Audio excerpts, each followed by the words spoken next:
For 47 days, the winches never stopped. The cables reached down into a darkness 7 miles deep. 3 ships worked a 4-square-mile zone. Their mission? To reclaim what the ocean had spent decades collecting. 3 ships worked a 4-square-mile zone. Their mission? To reclaim what the ocean had spent decades collecting. Each cable bore a weight that would crush land-based cranes. Here, they lifted with geological patience. The crew moved with the precision of exhaustion. Muscle memory guided them now. The crew moved with the precision of exhaustion. Muscle memory guided them now.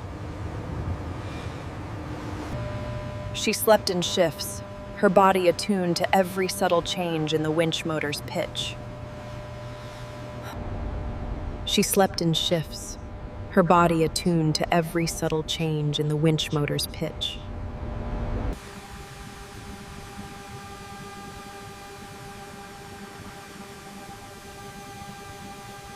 Sonar had mapped it all.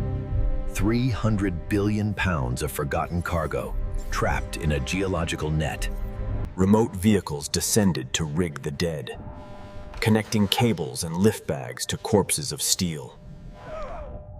They would raise entire clusters as one entity. An ascent that would take 11 days to begin. The ascent began. The cluster fought through pressure that could crush a submarine, rising 17 feet per hour. The ascent began. The cluster fought through pressure that could crush a submarine, rising 17 feet per hour. Every 100 fathoms brought new dangers. A shift in weight, a tilt, could doom the entire lift. Every 100 fathoms brought new dangers. A shift in weight, a tilt, could doom the entire lift.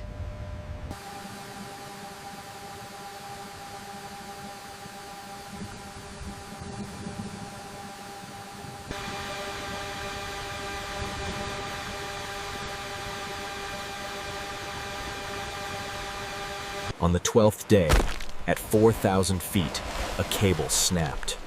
The sound carried through the water like a gunshot. On the 12th day, at 4,000 feet, a cable snapped. The sound carried through the water like a gunshot. The chorusing crane lurched. Tension vanished. The billion-pound cluster began to tilt into a deadly pendulum swing. The corresponding crane lurched. Tension vanished. The billion-pound cluster began to tilt into a deadly pendulum swing. Control, deploying ROV now. We have to locate that breach before pressure fails. The engineer descended not in person, but through the eyes of her ROV. She finds the break. The engineer descended not in person, but through the eyes of her ROV. She would find the break. 3,000 feet down, she found the problem.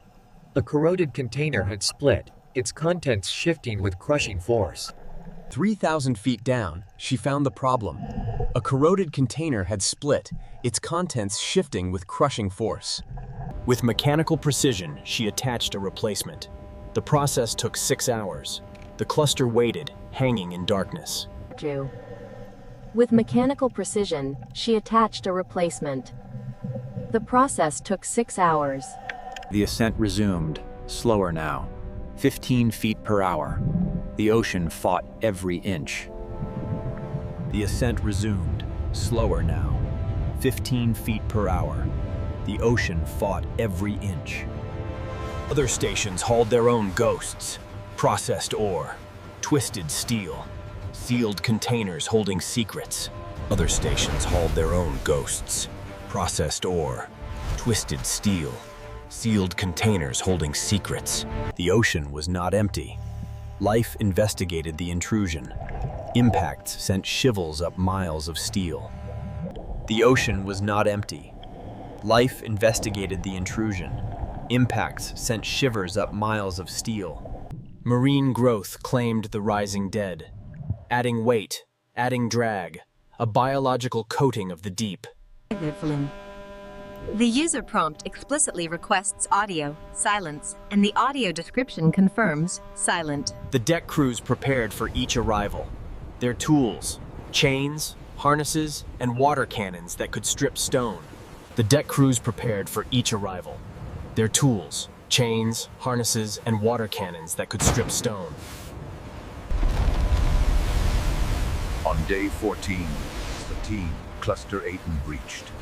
Metal met air for the Crane operators worked with exquisite care. One mistake could cost a life or sink a billion-dollar load. The washing began immediately. High-pressure jets roaring, stripping away the ocean's skin to reveal the story beneath. Markings emerged like memories, shipping lines, cargo codes, the ghosts of global trade. Markings emerged like memories, shipping lines, cargo codes, the ghosts of global trade. But one container was different. The engineers saw it in the way the water ran off odd angles. Not a shipping label, a research vessel designation. This was a scientific pod, lost for 20 years. Not a shipping label, a research vessel designation. This was a scientific pod, lost for 20 years. Inside, they found time capsule, state-of-the-art equipment ruined by pressure and time, and personal effects.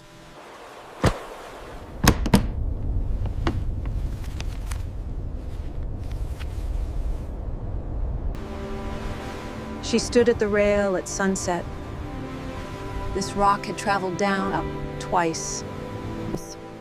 She stood at the rail at sunset. This rock had traveled down and up twice.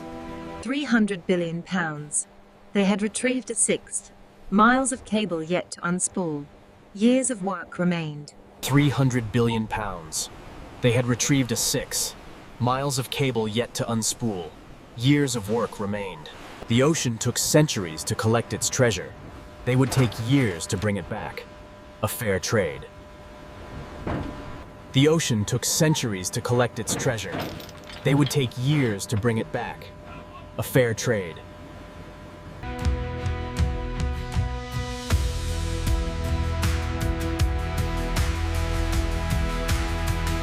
Cluster 19 was rigged and ready. Another ascent began into the perpetual night of the trench. Each new cluster was a fresh mystery. A story waiting to be dredged up from the forgetting dark. The ROV pilots saw it first. A flash of color amid the uniform rust. Something that didn't belong.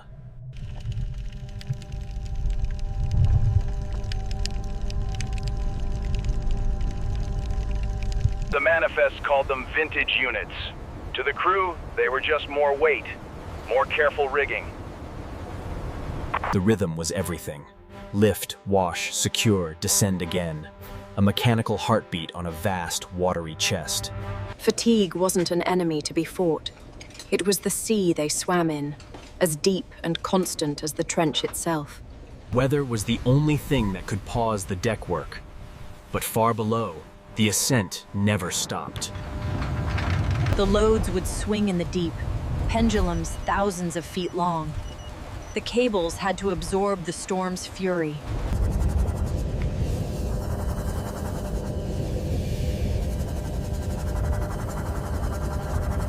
The storm passed. The cleanup was swift. The horizon was clear, and the real work resumed without ceremony. Not everything was salvageable. Some loads were just proof of violence, twisted beyond recognition or purpose. The past demanded attention. These faces, these notes, they were the real cargo of the research pod. 2 decades apart, they had touched the same piece of the earth. He to understand it, she to reclaim it. Shifts changed, faces blurred. The operation was a single, continuous organism, fed by rotating crews. In the gaps between tons of steel, humanity persisted. Small kindnesses were the ballast for the soul. Another storm was brewing, a bigger one. The fleet would have to detach cables and ride it out, a costly delay. They had 3 days before the storm arrived. Could they get the cluster high enough To survive the disconnect? The ship itself began to protest. Metal fatigued, systems failed. They were asking too much of man and There were no pure engineers here, no pure deck hands. Just problem solvers covered in salt and oil. They made it. The cluster hung at a depth where it could wait out the storm, suspended in the deep calm. Detachment was a delicate art, leaving markers for the dead weight below, promises to return. The storm took over. Now they were just 3 ships, riding out the anger of the very sea they were mining. In the rolling dark, she held the stone, a solid piece of the planet, indifferent to the chaos on its surface. The calm at the center was the strangest part. A temporary truce, a chance to breathe before the second act. They had weathered it. The ships were built for this. The real concern was what happened 7,000 feet down. The cluster was down there, swinging in the dark. They could only hope their calculations held. No time to waste. The ocean's clock was always ticking. They returned to their marks like dancers to a stage. Reconnection. The ROV found the marker, a lone sentinel in the deep, and hooked the cable back to its charge. A collective breath was released. The cluster was secure. The ascent could resume. Victories were measured in stability, not celebration. The next challenge was already scrolling down the screen. The vintage automobiles surfaced as abstract sculpture, beauty and function crushed by depth and time. An expert was flown in. He identified makes, models, years. Each piece was a data point for an insurance ledger decades cold. Connection. The grapple locked on. On the surface, telemetry registered a new, steady weight entering the system. A new heartbeat joined the chorus. Primary 24 was online. The lift of a 10,000-ton ghost began. They were a city on the waves, an industrial colony whose sole export was the past, mined from the seabed.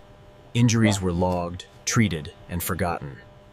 The body's protests were minor notes in the symphony of strain.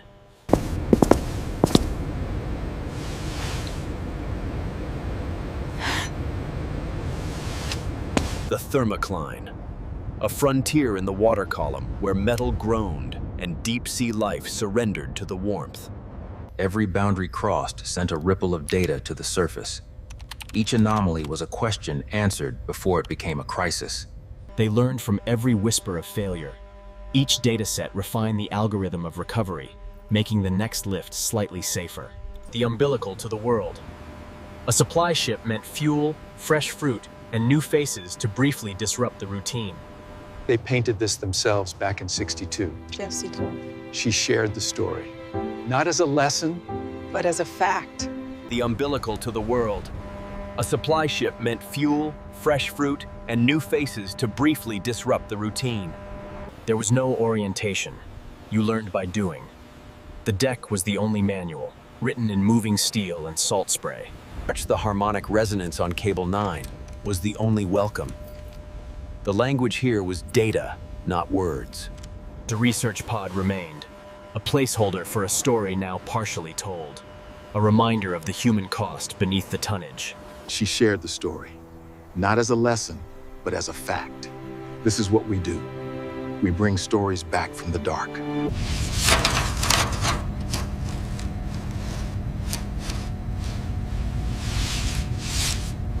The prototype's identity was confirmed. A missing link in automotive history, its design secrets flattened but present. It would be flown off, studied, revered. Its value had transcended the per-pound calculation of the salvage contract. A piece of the past returned to a world that had moved on without it. The first of many such repatriations.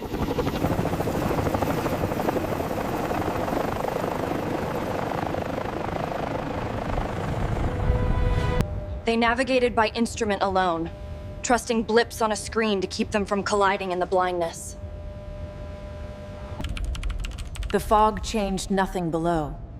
The lifts continued, blind to the world above. Her screen... The world returned, sharp and vivid. The close call was invisible, a secret held by the radar and the relieved captains. The first lift of Primary 24 arrived. A simple blue box, its 7-mile journey complete. The wash revealed the truth. Not textiles or toys. A faded but unmistakable biohazard warning stared back at the crew. All movement ceased. The symbol changed everything. This was no longer salvage. It was a potential threat. Manifests were checked. Rechecked. No record of a Biohazard shipment in this sector.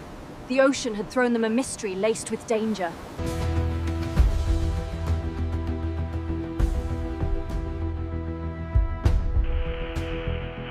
Day 6-3. They were past the milestone of continuous operation. The record was now just a backdrop to the work. Sonar found something new. Not a cluster, but a structure. Too large, too straight to be natural. A ship, perhaps intact. Not a ship. A pipeline segment, torn from the continental shelf by a landslide a generation ago. A vein of the old world.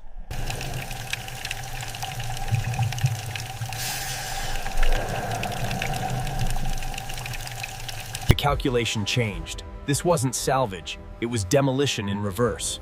The reward was huge, the risk even larger. They would dissect it, cut it into 40-foot segments, rig each one like a fallen redwood, and haul them up one by one. The cuts began. Underwater fireworks at 7,000 feet, severing a giant's limb in a storm of light and fury. The first segment was ready. A hollow mountain of steel. Its ascent would be the slowest yet. This required a new harmony. Winches had to sing in perfect pitch, or the load would twist and buckle itself to death. It rose, leaving a ghostly impression in the ooze. The seafloor's memory of its shape would last only moments. The pipe was not uniformly strong. A weak spot buckled, creating a hydrodynamics nightmare. Improvisation in the dark. They dressed the wound of the pipeline with a steel bandage, allowing it to slip through the water. The patch held. The giant continued its climb, its pace now measured in single digits of feet per hour. Then, the sound. A deep, tectonic groan transmitted through miles of cable and water. Something had given way below. Two cables failed. Not snapped, but detached.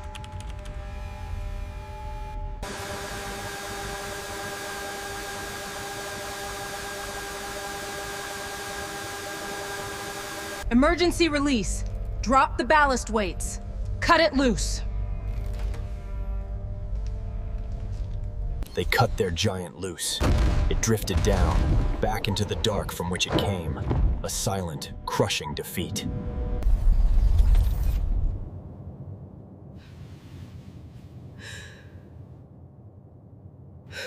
There were no recriminations, just caffeine and shared presence. The ocean had won a battle. The war continued.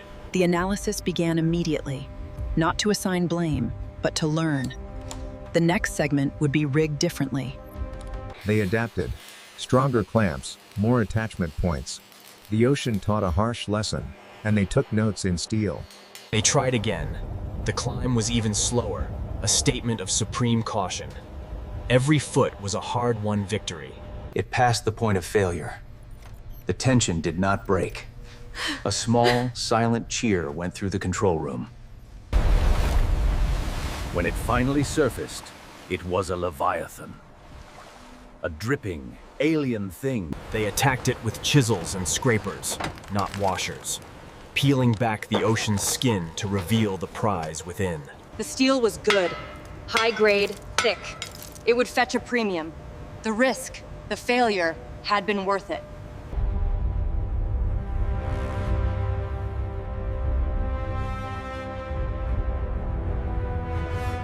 I'm okay. It's just big out here. Really big. Cage Brigade were brief.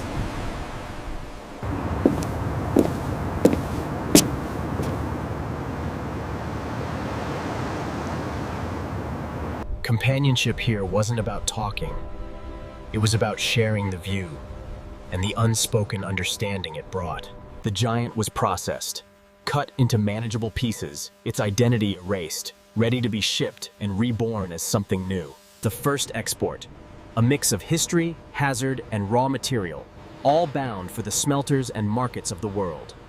One chapter ended. The next began before the first ship was even out of sight. The trench was endless. The work was infinite. They moved down the line. The next segment waited, a silent challenge. The rhythm of cut, rig, and lift began anew. The apprentice learned to see the invisible forces. She pointed out a weakness the computer had missed. A nod of approval. Every piece of hardware was a prayer against repetition.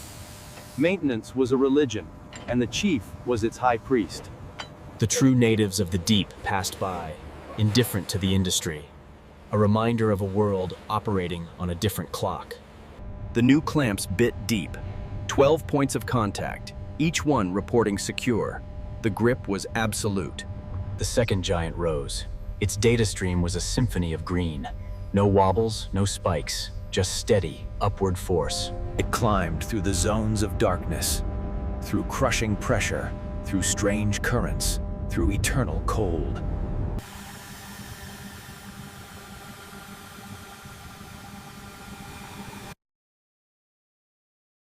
Even here, the ocean marked what passed through, claiming it, if only for a moment, with its own decaying dust. Fatigue was a flavor. It made food taste like ash, turned conversation into an effort that yielded no energy. The data didn't judge, it simply was. In its logic, she found a refuge from the fog of her own exhaustion. They met the thermocline with armed attention. Sensors tracked every micron of expansion, every sigh of the metal. It was textbook. The ocean was following the rules of physics, for once. A minor, monumental victory. Life found the intrusion. Microscopic organisms, stirred by the movement, answered with their own cold, chemical fire. For a moment, the cables were not steel, but lines of living light, sketching their purpose on the dark skin of the sea. Magic gave way to mourning. The poetry of light was replaced by the prose of grease, salt, and unimaginable tension.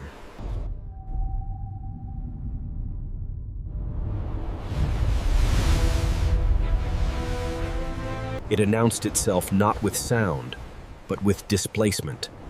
The sea itself made way, heaving upward. It was a piece of another world, a fossil of industry, now the foundation for an entire alien ecosystem. They knew the drill: chisel, scrape, reveal. The process was brutal, methodical, a de-evolution of the ocean's artistry. Refugees from the dark, creatures that had never known light or air, now dying on steel grating under a blinding sun. It's a kindness. Their world is pressure and dark. Ours is lethal to them.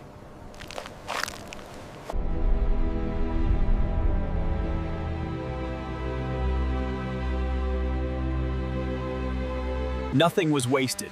The valve, the steel, the story, all had value. All were cataloged and prepared for their next life.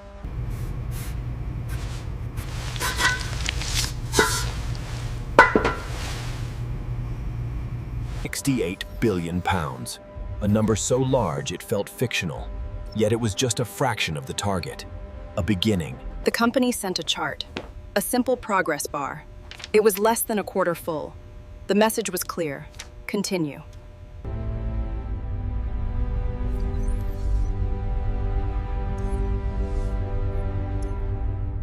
The weather dictated the tempo. Again, they released their grip, trusting the buoys and the deep stability to hold their place. To leave the site felt like abandonment. The deck, without a rising load, was a stage without an actor, strangely lonely. With time that wasn't scheduled, she returned to the first mystery. The handwritten notes of a dead scientist, speaking of promise. A clue, 2 decades cold. An anomaly he never got to investigate. A final, unanswered question from the deep. His grid coordinates still existed. The anomaly, if it was real, was still down there, waiting.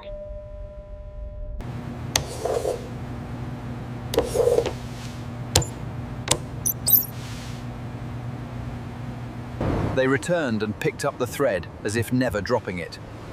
The interruption was just a comma in a very long sentence. The third giant rose. The novelty was gone. This was pure process now. Efficient. But in the efficiency, a seed of curiosity was planted. a whisper from the past, pointing to a different kind of depth. The ships worked on beneath the stars. The cables descended. The weight... 300 billion pounds was a number. But a single, unanswered question could be a greater weight to bear.